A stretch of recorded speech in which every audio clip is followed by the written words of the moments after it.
Is this thing working? I am sitting here right now with somebody that's very special to me. This is the legendary Kelly Bell. And he's not going to be able to stay serious on this. I know he's a troublemaker. He's been doing this since he's yay big. And I'm not even going to talk about that. But really, this man is on the precipice of changing the music world. SAT word. Yeah, I know. Precipice. I studied it all day. I had a precipice one time. I had cream to get rid of that. So I'm excited because this will be the last time anybody of my ilk can do this kind of interview with him. I guarantee that. I challenge you to get through this one. He's already been on Fox News. He's been all around the world. He has created a whole new genre of music, which is where we're going to talk a little bit as much as we can because he's about to go on stage. If you are, well, this is actually not going to be aired till Sunday, but you missed the biggest show. Shame on you.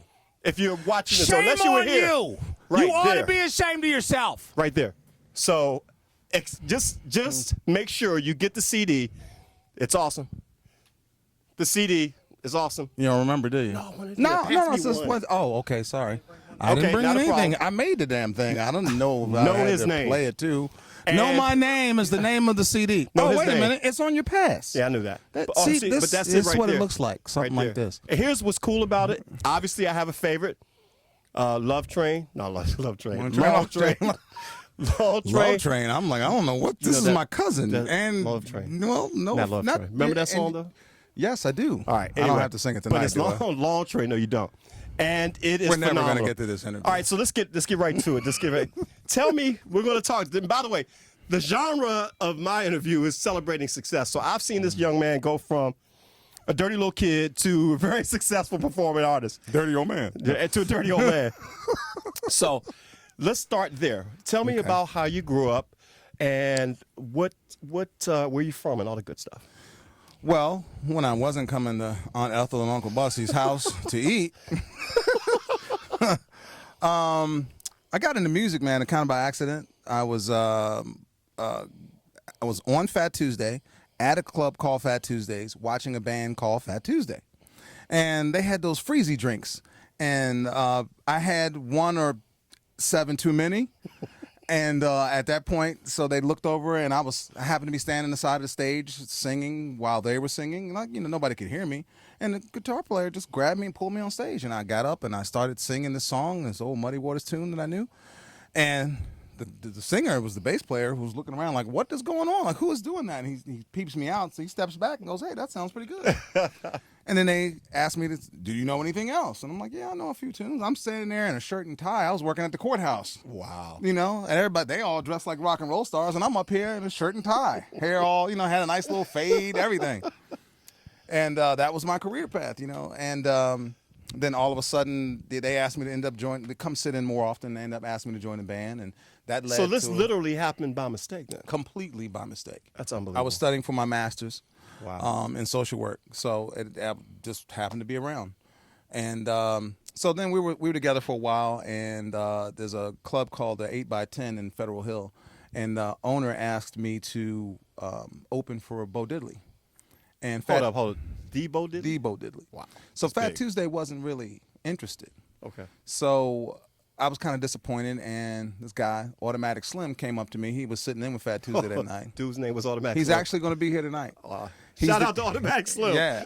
Best band name ever. It Automatic Slim and the Ugly Babysitters. Best name I ever. love that. So Slim, he said, take the gig, I'll find you the musician. So I did. And we backed up Bo Diddley for about 4 years on the East Coast. And so what we would do is we would do a set, then bring Bo out. He would do a set. They would clear the house, and then we'd do it all over again. And that's how Bo made his money, because he didn't travel with a band towards the end of his career. He'd travel with a cigar box and a guitar in one hand and a bag of clothes on the other shoulder. Wow. And he'd book a couple shows, one in D.C., one in Virginia, one in Baltimore. And, the club was usually responsible for the band, but once he played with us the first time, he and I hit it off real well. And he was like, yeah, every time I come around here, I want that Kelly Bell fella. So it was kind of funny. After the first Bo Diddley gig, people started calling the 8x10, to which I was also the bouncer.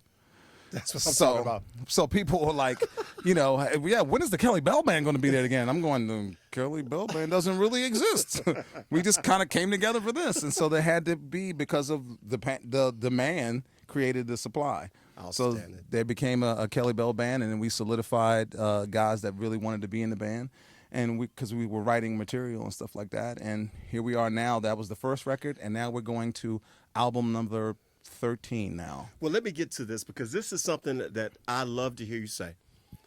You have created your own genre of music. So tell me what it is. So we believe that people are much more eclectic in their listening taste now. So we started what's called Phat Blues music. Because in growing up in D.C., I grew up off of go-go music and funk and stuff like that. But my father would make me listen to WPFW on Saturday mornings and listen to the Bama Hour. So I had this collaboration of funk music and blues music, and blues music being the root of all popular music. So we tell people, if you could imagine Muddy Waters wearing a Bob Marley t-shirt, riding on Black Sabbath's tour bus on the way to a Parliament Funkadelic concert, listen to a James Brown 8-track tape, humming a Run DMC song with a Nighthawks ball cap on, all in the glory of Bo Diddley, with just a hint of B.B. King and a smidge of Aretha Franklin, that would be merely close to what we do. And that's an understatement for the record. Only close. So, it's important for us to be able to, to kind of expand the blues community and to teach other people that this is where that music came from. This was a music that came from black gospel music that merged into rhythm and blues, which became rock and roll, and so on and so on and so on. And Phat Blues this is what we call it, but there's nothing new under the sun, and blues is the root of all popular music. Well, see, and here's where we're going to depart. I disagree completely because what you do, what the band does, there's nothing like that out there. Hence my next question. How do you think that the general public is receiving it, because it is such a unique genre of music? I think when we first started, they didn't know where to put us. I think that's probably the one of the things. And there's a documentary coming out on us later on this year and on Netflix, and it's also titled Know My Name. So it talks a lot about the record companies not knowing what to do with us, not knowing what bin to put us in. And so bands like us and like Fishbone and stuff like that, you never really know what to do. So when we play with Fishbone, it's awesome, because you're standing there going, I heard like 15 different genres of music between two bands, But I don't know if it's the ADD or if it's just the fact that we are. This is a family, for the record. Right. or if it's just, our musical taste is so huge, and I mean, you've known me my whole life, so I've always had a different taste in music, and I've always, I was the only kid in my neighborhood listening to blues and listening to heavy metal. I'm like, I was the only black kid in the neighborhood that had a Judas Priest album. So, but I also had a Chuck Brown album too. So well, I think, and obviously, for those of you who haven't figured out, this is obviously my cousin, and our parents raised us up under an eclectic mindset. I remember my mom listening to Bo Diddley. I remember her listening to Slim Whitman. So, I mean, people like that, we were very eclectic. And then we did have the Chuck Brown. Oh, yeah. My dad knew Chuck Brown. So, and I had the pleasure of playing with him many times. And his conga player played on our first record. His drummer I went to high school with. So, yeah, I mean, I'm really blessed to have sat with Chuck many times, and B.B. King and Bobby Blue Bland, and man, we've been lucky. We've been very blessed over 24 years now. Well, here's what I see, and this is obviously, I'm biased, I will admit that. This next album is going to change the game for you. It has really, really shown the skills, the talent that you guys possess. I already see the buzz about it. Where do you see it going? There's two ways. The best way, I guess, to answer that question would be, there's two ways I'd like my career to end. One or the other, and I'd be happy with it. I either want to have the Phat Blues Cafe, where cats that, young cats that don't have anywhere to play can come on a Thursday night, where college kids come out and be able to play somewhere, where you can come and get a decent meal. Alcohol, maybe, maybe not. I don't know. But a decent meal, like a healthier meal. And on Sundays, we'd always have blues, acoustic blues or something like that. Either in that way or in Las Vegas doing six shows a week. I love it. With in the Kelly Bell Band Theater, or something like that. It's one or the other, but nothing in between am I going to be satisfied with. Well, I like both. I've been told by the boss over there, his manager, that I have 45 seconds or less. So I want to sum it up in saying thank you, Kelly. He worked his butt off for me. This happened for us. This is an example of celebrating success.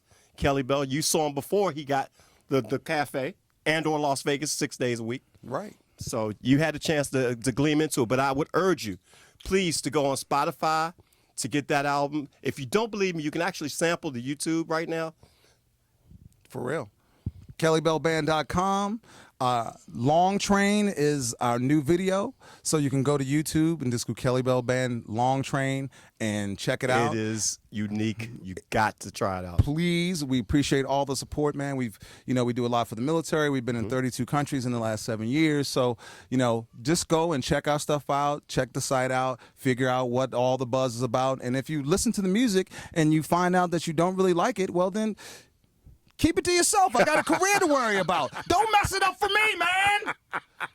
And that's all. I thank you, Kelly, for coming out, or thank you for letting me come into the radio station. This is just the beginning. If you missed this, I'm going to be really ashamed of you, because now the real fun happens. We're going to the album release party. Thank you so much. Thank you, brother. Thank you, cuz. All right. Cuzzo, here we go.